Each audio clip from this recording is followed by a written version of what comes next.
যেহেতু ঘোষণা দিয়েছিলাম একটি স্বতন্ত্র প্যানেল নিয়ে শিক্ষার্থীদের পক্ষ থেকে সাধারণ শিক্ষার্থীদের যারা রিপ্রেজেন্টেটিভ তাদের মধ্যে যারা আগ্রহী ডাকসু নির্বাচনে আগ্রহী তাদেরকে নিয়ে একটি প্যানেল ঘোষণা করব। সেই জায়গা থেকে আজকে আমাদের সম্ভাব্য যারা প্রার্থী সকলকে নিয়ে আমরা এখানে এসেছিলাম এবং আজকে আমরা এখানে মনোনয়ন ফর্ম সবাই আমরা তুলি। আর আমাদের প্যানেলের যে এন্টায়ার ডেসক্রিপশন, প্যানেলের নাম থেকে শুরু করে কারা কোন পদে থাকবে সেই বিবরণগুলো আমরা আগামীকালকে প্যানেল যখন আমরা মনোনয়ন ফর্ম জমা দিব এটার পরবর্তীতে একটি প্যানেল পরিচিতির মাধ্যমে আমরা সকলের কাছে জানিয়ে দিব।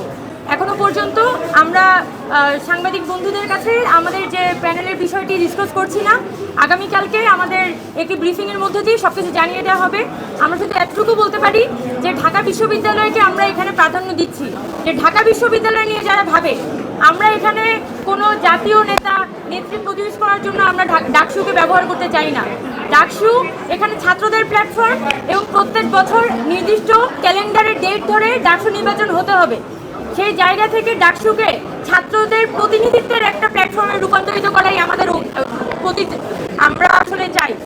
এখন সেক্ষেত্রে যেসব শিক্ষার্থীরা বিভিন্ন পদে তাদের যোগ্যতা এবং অভিজ্ঞতা আছে, বিশেষ করে যোগ্যতা এবং অভিজ্ঞতা শুধুমাত্র নামের কারণে না বা পরিচিতির কারণে না, যাদের কাজ আছে, যোগ্যতা আছে এবং অভিজ্ঞতা আছে, ডিল করার মতো ক্যাপাসিটি আছে, সেরকম শিক্ষার্থীদেরকে দিয়ে আমরা আমাদের সম্পাদক প্যানেল এবং সদস্য প্যানেল এইটি সাজিয়েছি এবং আগামীকালকে আমাদের পূর্ণাঙ্গ প্যানেলের যে পূর্ণাঙ্গ বিবরণী সেটা আমরা আপনাদের সামনে একটি ব্রিফিংয়ের মধ্য দিয়ে উপস্থাপন করব।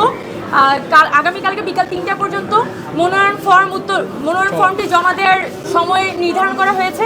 বিকাল 3টার পরবর্তীতে আমরা একটি প্রেস ব্রিফিং করব। ব্রিফিংয়ের মধ্যে দিয়ে আমাদের প্যানেল আপনাদের সকলের সামনে আমরা পরিচিত করে তুলব। ধন্যবাদ। আমরা আমাদের সব পদের মধ্যে সম্ভাব্য লোকজন আছে, এরকম নামে আমরা এখনই সব একদম কনক্রিট ডিসিশন নিয়েছি। আমাদের একটা ড্রাফট আছে, আগামীকালকে মানে আজকে রাতের মধ্যে সব কিছু আমাদের ডিসাইডেড হয়ে যাবে এবং আগামীকালকে আমরা সেটা ঘোষণা দিতে পারবো। সেই জায়গা থেকে আমরা আপনাদের কাছে অনুরোধ রাখবো যে একটা দিন আপনারা অপেক্ষা করে আগামীকালকে আমাদের সম্পূর্ণ প্যানেল বিবরণী এবং প্যানেল আসলে কি মোটনের সামনে আসতে চায় সবকিছু আমরা